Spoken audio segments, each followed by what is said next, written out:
Hi friends, today I want to talk about not in my backyard, or NIMBY.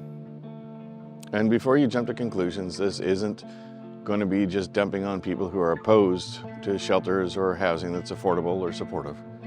I think we need a more nuanced look at the issue and how we need to work better together if we really want to move forward on complex social issues and what's necessary by way of physical infrastructure to meet the needs of people experiencing homelessness or housing instability. In the typical NIMBY process, we can expect certain steps. The first is there will be some opposition, usually by residents or businesses, about the actual population that's going to be served. People will say, yes, there may be a need, but that need should be met somewhere else.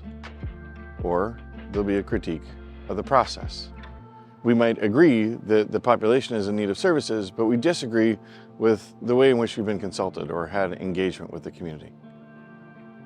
The third step is that people will agree that maybe, just maybe, that population and this process is pretty good, but the people who are leading it are incompetent and we're not acting in good faith. Put together, it usually is the population, the process, or the people.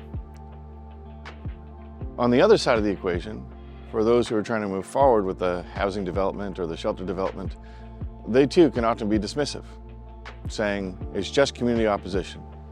Or instead of preparing for true consultation, we'll say, let's get ready to be yelled at. This also isn't healthy or constructive. We need a new way of engaging in conversations around complex issues and infrastructure. And one of the ways that we're going to be able to accomplish this is if we more clearly lay out for all parties involved when they're being consulted and when they're being told what's going to happen.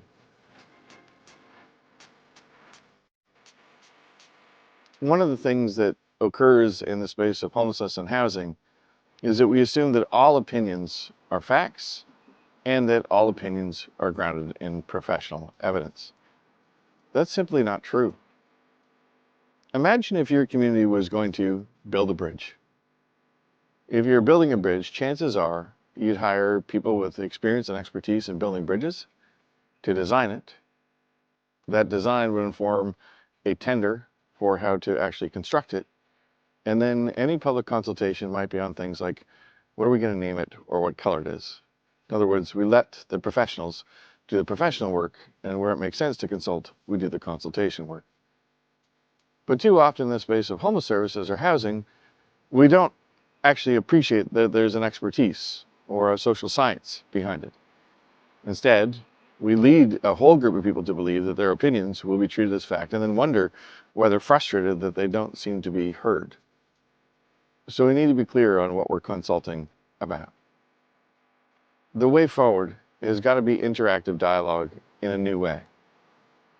Probably going to be better if we agree on a set of principles or common beliefs before we engage in technical conversations about what we're going to do and how we're going to do it, and also appreciate that sometimes residents and businesses have completely legitimate concerns. It is unfair and is also untrue when a proponent, whether that's a level of government or a not-for-profit organization, want people to believe that everything will be okay.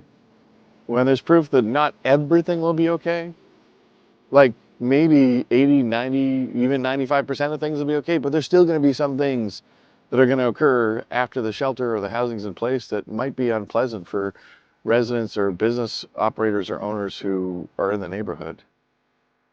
So it's not just a rah, everything's going to be great kumbaya moment either. Again, dialogue and leading into complexity.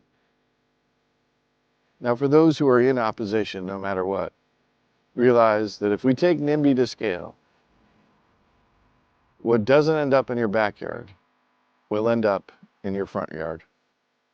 You can't have it both ways. You can't say, I don't want people sleeping in parks, and I also don't want homeless shelters. You can't say, I don't want people to be homeless, and then say no to housing that they can afford or housing that's supportive. And on the other side of the equation, you can't say, I'm moving forward with solutions, neighborhoods be darned. We have to find ways of engaging together on mutual solutions. So principles, plan, action, amendment, evaluation, improvement. Thanks for watching.